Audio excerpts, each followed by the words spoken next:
Pianyang Solo. Produk saya adalah jajanan tradisional sebenarnya, tradisional yang sudah dikenal sepanjang masa oleh orang, tapi kami inovasikan dengan berbagai varian rasa. Di sini ada rasa, salah satunya yang bestseller adalah cokolava dan peanut butter. Akan tetapi juga tidak meninggalkan rasa yang originalnya, yaitu kacang hijau.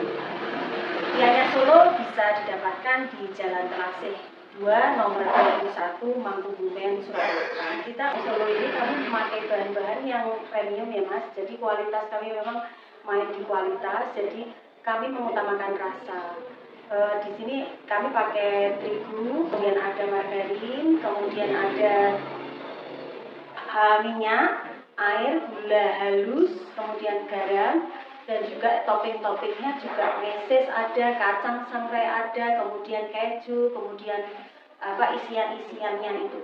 Per sekali produksi 12 kilo. Kita produksi setiap hari sekarang ini kapasitasnya sudah 900 pieces per hari. Kita jualnya karena per box ya Mas ya, jadi nggak per pieces, jadi kita satu box itu ada 9 pieces itu 9 pieces itu nanti ada yang kita suplai ke toko oleh-oleh itu sebetulnya ada 2 rasa Mas di dalam satu box ini. Jadi ada rasa cokolava sama peanut butter. Nah, kita jual di tempat kami itu harganya 48. Pianyang Solo sendiri itu awalnya kita campurkan beberapa bahan, kulitnya ada 2 macam Mas, jadi ada kulit A dan kulit B. Nah itu dicampur jadi satu sampai kalis, kemudian bahan B juga seperti itu, kemudian nanti bahan B itu dimasukkan ke bahan A, kemudian habis itu kita giles terus dipipihkan, terus digulung, habis digulung nanti dipipihkan lagi, digulung lagi, kemudian dipipihkan, diisi Mas, diisi dengan isian varian rasa yang ada, kemudian dioles telur, dikasih topping, dioper.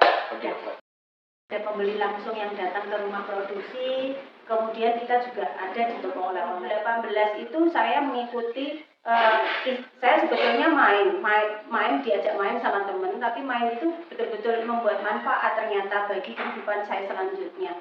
Waktu itu bermain di salah satu BUMN di Solo, waktu itu di RKB. Nah itu tuh ternyata di situ bagus sekali Mas, banyak kita diajari bagaimana cara branding, bagaimana cara packaging, bagaimana cara membuat produk yang bisa ditampilkan layak dan bisa dititipkan di toko oleh-oleh. Nah di situ saya betul-betul semangat, akhirnya sampailah saya mengikuti kelasnya sampai saya akhirnya dipilih salah satu dari para UMKM yang ada. Waktu itu sangat bagus-bagus sekali UMKM di Solo ini. Nah waktu itu kami juga dikirim ke Jakarta waktu itu dan mengikuti inkubasi bisnis waktu itu. Nah dari situ Mas saya punya modal sehingga saya bisa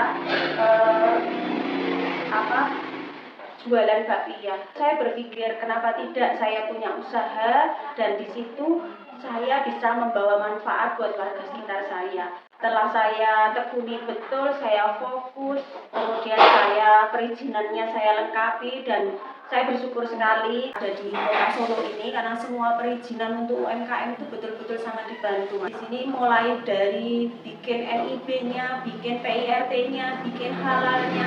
Nah itu kan standar-standar yang sebetulnya memang toko oleh-oleh itu membutuhkan itu. Akhirnya dari mulai saya beli bahan sendiri sama suami, dari mulai saya bikin marketingin sendiri sampai saya kirim-kirim sendiri, akhirnya saya memberanikan diri mengajak salah satu tetangga. Dan kebetulan alhamdulillah dari tetangga itu merembet ke tetangga sebelahnya lagi, dan alhamdulillah saya sekarang punya tim produksi sendiri. Sekarang bisa sampai Pianyang Solo bisa sampai ke luar pulau. Awalnya sih saya sebetulnya usaha saya adalah warnet Mas. Kami waktu itu berdua dengan modal yang sangat terbatas sekali. Sebetulnya waktu itu mencoba untuk membuka warnet waktu itu karena di tahun itu warnet bagus-bagusnya ya. Jadi waktu itu kami membuka warnet dan kami mengontrak di Jalan Veteran waktu itu. Kemudian kami kontrak 3 tahun Mas. Nah, pada tahun pertama masih kami jaga sendiri karena belum mampu untuk membayar karyawan ya waktu itu. Jadi di tahun itu kami jaga sendiri berdua. Pak warnet ternyata ya saya kerampokan Mas. Jadi di situ padahal di jalan raya waktu itu pagi-pagi gitu suami saya waktu itu pas waktu mau buka warnet, kemudian ternyata pas sampai sana ternyata barang-barang di sana udah habis semua. Saya bingung harus mencoba usaha apa lagi sementara modal sudah masuk ke semua ke warnet. Akhirnya saya masih bingung. Akhirnya sama suami karena kontrak masih 2 tahun, kami mencoba untuk mengisi lagi dengan pinjam. Nah, ternyata di tahun kedua malah Android muncul. Nah, setelah itu memang betul-betul kami down. Saya sudah bilang sama suami, udah ini kita lempar aja, komputernya kita jual aja, walaupun toh itu tidak bisa menutupi modal yang ada, mengembalikan modal yang ada. Kami akhirnya over kontrak itu kami mencoba untuk mencukupi kebutuhan di rumah tangga kami, suami saya sampai apapun dikerjakan.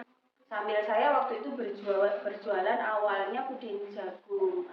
Saya titipkan di salah satu bakery di Solo dan di situ ada pesanan sedikit-sedikit. Saya jualan apapun saya jual. Jadi apapun saya jual waktu itu. Itu 2018.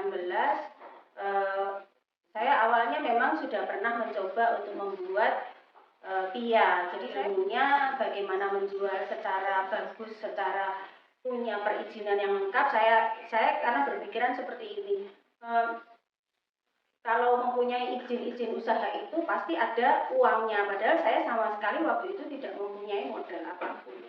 Saya hanya punya skill untuk membuat karena waktu itu juga kebetulan dari ibu saya yang waktu itu suka mengajari anak-anaknya waktu kecil dulu bikin-bikin, jadi akhirnya saya menyukai buat makanan. Saya bikin itu karena daripada anak saya jajan yang tidak, jadi saya waktu itu bikinlah semuanya yang saya suka, termasuk bakpia ini, karena bakpia ini waktu itu suami saya yang suka, jadi saya coba untuk buat usaha kami ini sustain ya, jadi berjalan lama, jadi bisa sampai nanti bisa membawa kebermanfaatan buat orang lain, sampai nanti saya walaupun saya nggak ada, usaha ini tetap ada. Dan harapan saya untuk ke depan ya saya ingin untuk tahun depan lah paling tidak saya ingin ada cabang di tempat-tempat lain selain di Solo gitu kan. Buat teman-teman yang mau memulai usaha atau yang mau merintis usaha, nggak usah khawatir kalau nggak ada modal. Yang penting panjenengan sudah punya ide atau sudah punya gambaran untuk pengen usaha apa. Karena kalau tidak dilakukan juga nggak akan tahu hasilnya. Jadi usaha itu tidak mengkhianati hasil, dan bagi saya nikmati prosesnya, karena proses itu nanti yang menjadikan jenengan itu bisa lama, bisa jadi usahanya dari proses. Fokus juga kalau mau usaha, misalnya nih saya kepengen usaha bakpia, itu udah bakpia itu jalani aja dulu sampai nanti ketemu titik jenuhnya apa, baru kita inovasi yang lain. Kemudian bagi teman-teman mungkin yang pengalaman saya pribadi ya, waktu itu kan saya kenal dengan komunitas-komunitas UKM, itu penting sekali buat teman-teman karena di situ kita banyak pengalaman, banyak masukan, banyak ilmu yang kita dapat yang mungkin kita tidak bisa dapat di tempat lain. Di sini banyak sekali ada komunitas-komunitas UKM yang jenengan bisa ikutin, bisa di PLUT, bisa di dinas-dinas terkait, bisa di RKB, dimanapun sekarang di-share, karena pemerintah sekarang memang betul-betul menggalakkan, betul-betul mewadai UKM-UKM yang semangat, dan siapa tahu panjenengan malah bisa mendapatkan modal dari situ. Jadi intinya semangat sih.